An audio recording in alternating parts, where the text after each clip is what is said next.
요한계시록 1장 1절로 20절의 말씀으로 촛대 사이에 서 계신 주님, 촛대 사이에 서 계신 주님이라는 제목으로 말씀의 은혜를 나누려고 합니다.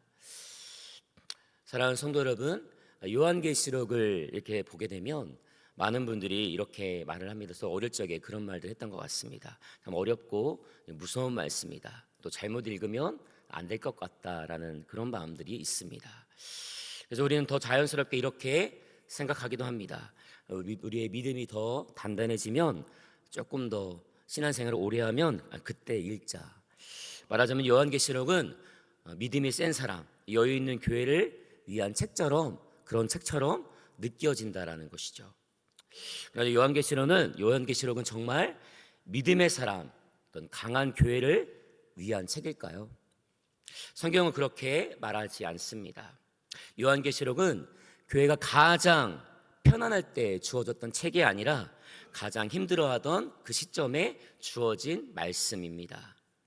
교회가 여유 있을 때가 아니라 겨우 버티고 있던 바로 그때 하나님은 이 요한계시록을 통해서, 사도 요한을 통해서 말씀하셨습니다. 당시 이 교회의 형편은 결코 가볍지 않았습니다. 로마 제국 아래에서 황제가 주다라고 고백해야만 안전할 수 있었던 그런 시대였습니다. 그러나 교회는 그렇게 말할 수 없었습니다. 교회는 분명히 그러나 고백했습니다. 예수 그리스도만이 주인이십니다라고 힘들어도 그런 고백을 했다라는 사실입니다. 그 고백 하나 때문에 성도들은 삶의 자리에서 밀려나기도 했습니다. 그래서 교회는 점점 주변부로 내몰리게 되는 것입니다. 그때 사도 요한은 결국 이 반모라는 외딴 섬으로 유배를 당하고 마는 것이죠. 9절의 말씀이었습니다. 요한계시록은 바로 그 자리에서 시작됩니다.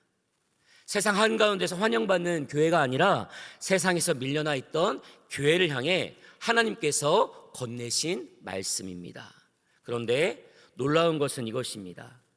하나님은 교회의 고난을 어떤 길게 설명하는 것으로 이 책을 설명하는 것이 아니라, 박해의 이유를 또 분석하는 것이 아니라, 교회의 연약함을 또한 지적하는 것이 아니라, 요한계시록의 첫 문장은 바로 이렇게 시작됩니다. 우리 1절 한번 읽어볼까요? 시작. 예수 그리스도의 계시라. 이는 하나님이 그에게 주사 반드시 속히 일어날 일들을 그 종들에게 보이시려고 라는 말씀입니다. 그렇습니다. 예수 그리스도의 계시라. 하나님은 문제부터 말씀하지 않으셨습니다. 상황을 먼저 보여주지 않으십니다. 먼저 누가 여전히 교회의 주인이신지, 누가 지금도 교회 가운데 계신지를 분명히 말씀하고 있습니다. 요한계시록의 출발점은 미래에 일어날 사건이 아니라 지금 살아계셔서 교회를 붙드시고 다스리고 계신 예수 그리스도이심을 우리가 믿고 살아갈 수 있기를 소망합니다. 그래서 이 계시는 앞으로 무슨 일이 일어날 것인가를 알아내기보다는 지금 이 교회 한가운데 누가 서 계신가를 보게 하는 말씀입니다. 이제 우리는 이 질문을 품고 본문으로 들어가려고 합니다. 지금 이 계시 속에서 주님은 교회 가운데 어떤 모습으로 서 계시는가, 그리고 그 주님이 오늘 우리에게 무엇을 말씀하고 계시는가를 함께 살펴보기를 원합니다. 그렇습니다. 하나님은 왜 이 요한계시록, 이 계시를 주셨을까요? 1절은 이렇게 말합니다. 반드시 속히 일어날 일들을 그의 종들에게 보이시려고 하신다. 여기서 중요한 것은 저 앞에 있는 속히라는 말보다 보이시려고라는 말에 더욱더 집중하게 됩니다. 하나님은 교회에게 어떤 막연한 두려움을 주시려는 것이 아니라 지금 이 상황을 잘 믿음의 눈으로 해석할 수 있는 그 영적인 눈을 우리들에게 주시려고 오늘 이 말씀을 주셨을 줄로 믿습니다. 그래서 요한이 이렇게 덧붙입니다. 이전의 말씀인데, 자기가 본 것을 다 증언하시리라. 증거하였느니라. 함께 읽겠습니다. 시작. 요한은 하나님의 말씀과 예수 그리스도의 증거 곧 자기가 본 것을 다 증언하였느니라. 그렇습니다. 계시라는 것은 추측해서 상상해서 전하는 것이 아닙니다. 또 사람의 계산이 아니라 하나님이 보여주신 그대로, 그 현실대로 다 본대로 증언하는 것입니다. 그래서 3절에 이렇게 말합니다. 읽는 자와, 자 함께 읽겠습니다. 시작. 이 예언의 말씀을 읽는 자와 듣는 자와 그 가운데 기록한 것을 지키는 자는 복이 있나니 때가 가까움이라. 아멘. 그렇습니다. 읽는 자와 듣는 자, 지키는 자는 복이 있을 줄로 믿습니다. 하나님의 말씀을 본대로 읽는 대로 지키는 자, 하나님의 그것을 아는 자가 증언할 수 있다는 사실입니다. 여기서 지키라는 말씀에 주목해야 됩니다. 지키는 것이 왜 중요한 것인가? 요한계시록은 미래를 맞추려고 주어진 책이 아니라 지금 믿음의 자리, 믿음의 교회를 지키라고 주어진 말씀이 될 줄로 믿습니다. 우리 교회도 이전의 교회와 같이 어렵고 힘든 상황이 올 수 있다는 사실입니다. 그때 하나님의 말씀을 붙들고 우리 자신과 교회를 지켜나가는 우리 모두가 되기를 소망합니다. 그러므로 여기서 자연스럽게 이런 질문이 이어집니다. 그렇다면 이 말씀을 받던 교회는 과연 어떤 상태였을까요? 요한은 이 계시를 아시아의 7교회에 보냅니다. 성경에 그 교회가 나오죠. 에베소 교회도 있고 서머나 교회, 보가모 교회, 두아디라 교회, 사대 교회, 빌라델비아 교회, 라오디아의 교회. 성도 여러분, 요한계시록 말씀을 많이 들으셨을 것입니다. 교회마다 잘한 것도 있고 못한 것도 있습니다.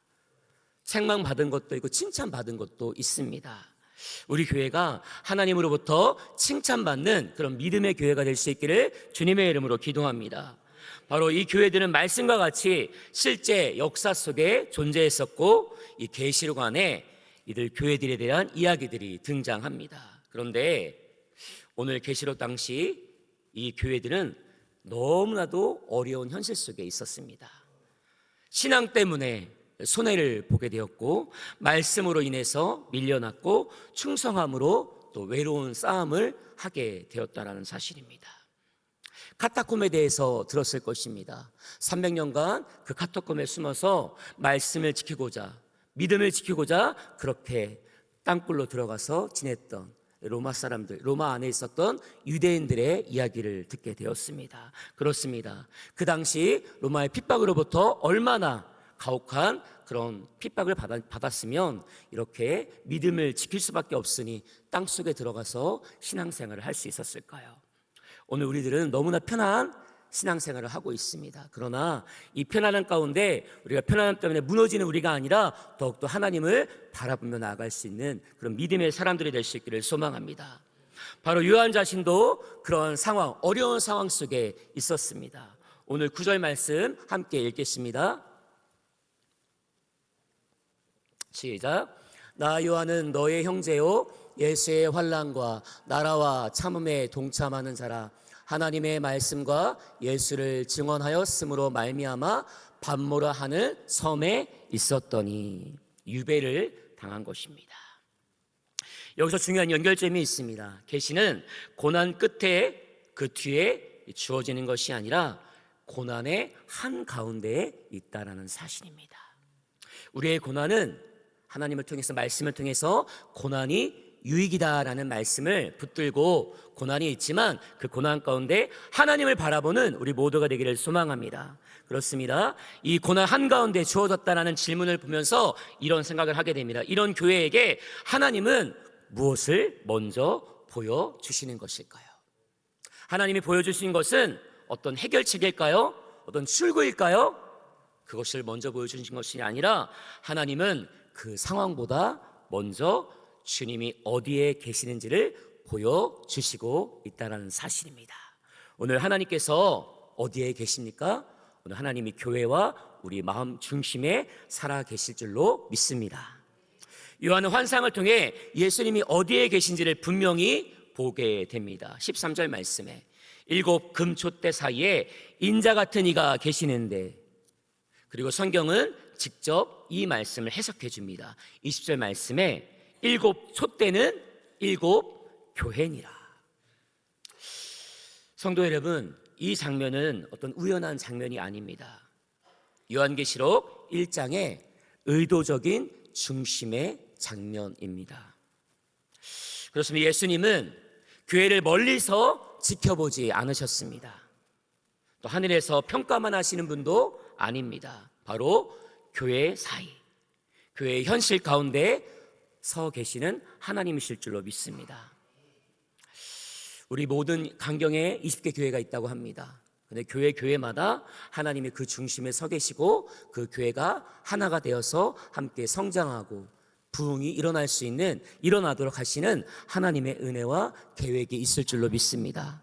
그래서 사실 촛대는 완벽하지 않습니다. 흔들릴 수도 있고 꺼질 수도 있습니다. 그런데 바로 그 촛대 사이에 주님이 서 계시기 때문에 흔들림 없는 믿음의 삶을 우리 교회가 살아낼 줄로 믿습니다. 이것이 말해주는 메시지는 분명합니다. 오늘 이런 모습을 생각하면서 우리가 분명히 깨달아야 합니다. 곧 교회의 연약함이 우리 주님의 부재를 의미하는 것이 아니라 오히려 교회의 연약함 가운데 우리 하나님이 우리와 함께 하실 줄로 믿습니다. 연약한다는 것은 우리 믿음이 부족하고 우리가 말씀 없고 기도가 없고 이런 것이 아니라 우리가 열심으로 나아가고 살아가며 하나님께 나아가면서도 우리가 정말 이 삶 때문에 현실 때문에 고통을 당할 때 그때 하나님이 우리의 마음속에 살아 계시고 역사하실 줄로 믿습니다. 이제 이런 주님 앞에서 사도 요한은 어떤 반응을 했을까요? 사도 요한은 우쭐대거나 교만하게 넘어지지 않고 바로 예수님의 발 앞에 엎드리는 것입니다. 이것은 두려움 때문도 아니고 주님의 참 모습, 그 참 모습 앞에 자신의 마음이, 자신의 모습이 그저 엎드릴 수밖에 없는 그런 상황입니다. 그때 주님은 이렇게 말씀하십니다. 오른손을 어깨에 대고 두려워하지 말라. 그리고 그 이유를 분명히 설명하십니다. 나는 처음이요 마지막이요 살아있는 자라. 전에 죽었었노라. 이제 세세토록 살아있어 사망과 음부의 열쇠를 가졌다. 주님은 환경을 먼저 바꾸시겠다고 하지 않으십니다. 대신 당신이 누구이신가를 말씀을 통해 선언하십니다. 그렇습니다. 사실 이런 생각을 하게 됩니다. 교회가 흔들리지 않는 이유는 문제가 없어서가 아니라 문제보다 크신 주님이 지금 살아 계시기 때문입니다. 성도 여러분, 오늘 이 말씀을 들으면서 하나님이 여전히 이전에도 지금도 살아 계셔서 우리의 삶도 역사하시고 이 땅 가운데 전 세계 가운데 역사하시는 그 하나님의 은혜의 말씀을 붙들고 우리가 살아갈 수 있기를 소망합니다. 당시 교회와 또 사도 요한 말씀을 받았던 요한조차도 반모섬에 묶여 있었지만 어떻게 해요? 하나님의 말씀을 붙들고 말씀을 의지하여 또 일곱 교회 이 말씀을 전함으로 말미암아 교회도 세워지고 한 성도 한 성도가 하나님의 말씀 앞에 세워지는 것을 소망하며 그렇게 전하는 이 말씀을 오늘 우리도 온전히 받을 수 있기를 소망합니다. 말씀을 맺겠습니다. 그래서 요한계시록은 교회를 무너뜨리는 말씀이 아니라 교회를 세우는 능력의 말씀이 될 줄로 믿습니다. 요한계시록 흔들리는 교회에게 너는 혼자가 아니다라고 강하게 말해주는 것과 같습니다. 상황은 여전히 어렵습니다. 두려움도 완전히 사라지지 않았습니다. 그러나 분명합니다. 주님은 이미 교회 촛대 사이에 서 계십니다. 오늘 예배 가운데 그리고 교회 가운데 우리의 삶 가운데 주님이 계심을 기억하며 살아가는 우리 모두가 될 수 있기를 주님의 이름으로 소망합니다. 기도하겠습니다. 하나님 아버지, 오늘도 말씀 앞에 서게 하시니 감사합니다. 어렵고 두렵게만 느껴졌던 말씀 속에서 어떤 심판보다 먼저 교회를 향한 주님의 마음을 알게 하시니 감사합니다. 촛대 사이에 서 계신 주님, 멀리 계신 분이 아니라 지금 이 자리에도 우리와 함께 계신 주님을 믿습니다. 우리의 믿음이 강해서가 아니라 은혜가 필요한 이 자리에 하나님이 함께 하시는 줄로 믿습니다. 우리가 준비되어서가 아니라 주님이 붙들어 주셔야 살 수 있기에 오늘 주님 앞에 나아옵니다. 주님, 우리 교회를 사랑하여 주시옵소서. 우리를 떠나지 마라 주시옵소서. 연약한 우리의 모습 그대로 찾아오시는 주님을 놓지 않게 하여 주시옵소서. 주님의 음성에 마음을 닫지 않게 하시고 이번 한 주간의 삶 속에도 촛대사에 서 계신 우리 주님을 기억하며 살아가게 하시고 흔들릴 때마다 우리를 붙들고 계신 주님만을 바라보는 우리 모두가 되게 하여 주시옵소서. 예수 그리스도의 이름으로 간절히 기도드립니다. 아멘.